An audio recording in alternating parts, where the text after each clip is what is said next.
let's talk farming, shall we? Because according to Rishi Sunak today, he has their back. He is speaking to the farmers. He's the first PM, actually, to speak to the National Farmers Union in about 15 years, after Gordon Brown was the last one. Anyway, let's have a little listen to some of the things that he had to say. Walked the fields up and down in Swaledale and Wensleydale. Enjoyed our high-quality British meat, which, let me tell you, we will continue to support people to eat. I visited upland farms, hill farms, arable and livestock farms. I even tried my hand at milking once. Not very successfully, I must say. There's certain images I do not want in my mind. Rishi Sunak grappling with a set of teats is among them. Anyway, I know, sorry about Thanks, that. Michelle. Anyway, so he was basically saying to these farmers that he understands their concerns. Let's be clear, Alex, we've seen protests from farmers up and down the land now on a variety of different things, whether it's bureaucracy, green regulations, cheap grain from Ukraine, etc. What did you make to him? Firstly, even been there, what was he doing there? Oh, I think it's right that our Prime Minister speaks to all different sectors, so I think it was good that he was there. I think there are three issues here. The first is universal and the two are specific to the UK. The universal one is that big conglomerates, supermarket buyers and the B2B pieces that procure from farmers have forced prices down. That's not just true in the UK, that's true across the whole world. So that's a pressure that farmers are under, and we can recognise that, but it is a universal issue. The two specific to the UK, and two things can be true at once. The first is that it was always going to be the case that as we do deals with friendly countries, the first ups that were always likely, Australia, Canada and so forth, Britain can gain immensely from those deals, but our farmers are going to be challenged by competition with farmers in those markets with much bigger farms and so forth. Now, in the immediate term, those people can be assisted in the UK, but in the longer term, they're going to have to learn to live with that competition, not least, I think, with assistance from British people agreeing to buy British more, which is something hitherto we've not really succeeded in doing. But the last thing that is also true at the same time is that the European is an agricultural protectionist racket. And our friends across the Channel don't have those same rules on free trade. When I said that we're going to have to learn to compete with Australian and Canadian farmers, what I meant was, as long as they are not receiving state aid, which more or less and broadly speaking, they don't. It's a different story in the European Union. And if our farmers are being squeezed by the loss of European subsidies, at least to help them on a glide path to competition, we're going to need to support them. Before I bring Tom in, I just want to go back to that first point. When I asked you what he was doing there, you said, oh, well, it's great to basically talk to all different people. But this is the first time a Prime Minister has addressed this conference for about 15 years. As I said, I think the last time was 2008, Gordon Brown. He was there, let's be absolutely clear, Alex, because there was a recent poll that showed that within rural communities, farming communities, etc., the Tories are going to get a kicking. Well, you can't really win, can you? Because if on the one hand you don't go, people say you continue to ignore the community. And on the other hand, if you do go, people say you're only responding to the fact that polling said this. So well, you what's he supposed to do?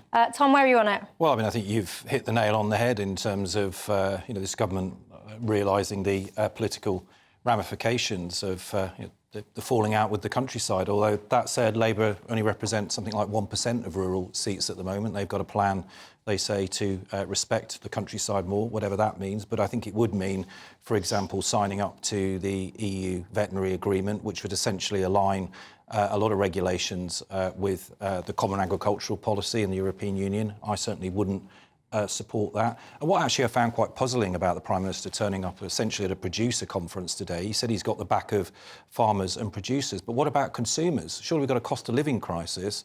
You mentioned that, yes, prices have been drawn down, but for people who are struggling for the weekly shop, Alex, that's a good thing. So not only is that true, but as a percentage of people's average expenditure, the weekly shop has dropped and dropped and dropped in Britain. In the 1950s, 1960s, 1970s, what you spent on food for your house was a much larger percentage of people's disposable income than it is today. But there is a contrariwise point on that. And Liz Truss, much mocked for talking about about cheese. Cheese and apples and so forth. There was a point there about having our own produce and being food sufficient. And it's not just the green point about food miles, it's also the broader point about being self-sufficient as a nation when troubles come and you don't have to buy from other people. I thought there was a good point that Minette Batters, the outgoing president of the NFU, made today, where she talked about government does have a role to procure, for example, quality school meals by sourcing quality produce from our farms, the same for our hospitals. So there are ways in which farming can be assisted. It doesn't have to be seen as anti-competitive. But I do think it's interesting that the Prime Minister goes along today and essentially sides with the producers and not with the people who have to make ends meet with the weekly shop. That the divide between the groups you're talking about once wouldn't have been seen as stark as it is today, because of course in the past much larger percentage of the British population worked in rural areas, lived in rural areas. The depopulation of those places and the industrialisation of agriculture is what we're seeing here. I don't think you should criticise the Prime Minister for going. I think we might be criticising predecessors for not going. Also, as well, I think there's a few points to this, because as part of this speech, Rishi Sunak was basically saying to this audience, you know, I know that you farm because you love what you do. And one of the leaders of the conference basically afterwards responded and said, well, actually, let's be clear. Yes, people might love what they do, but ultimately farming is a business. It needs to turn a profit. And yes, of course, Tom, consumers want lower prices at the checkouts, but ultimately we also want produce on the shelves. And you're going to get to the point with farming where actually if we don't give these guys good deals, they're just going to have to leave that industry. And it's interesting in Wales as well, because whilst the Tories are getting a kicking over here in rural communities and all the rest of it, in Wales, farmers are not having a good time there. They're out protesting as well against some of the Welsh strategies, how they're dealing and compensating farmers. So Labour haven't got it right there. No, what I'm saying, there's a trade-off here between outright protectionism, which I think is something that most consumers don't want to see, and absolutely supporting our farmers, you know, who don't live the life of Riley. You know, they're not multi-millionaires, not many of them anyway, unless they're part of huge agri-firm production. So absolutely we need to support them. But I'll just say this, Michelle, farming income has doubled since the 2016 referendum. It's now at £8 billion a year. And we subsidise farming by about £3 billion a year. I mean, it's a very heavily subsidised part of industry. I would support that. But I think, you know, we've got to look at the balance between protectionism, supporting the producer interest and ensuring that people get a good deal at the supermarket shelves as well, which is about also asking questions of the supermarkets when they're negotiating these prices with farms. Well, that part I agree with, but, you know, I'm really wary of romanticising these things either side.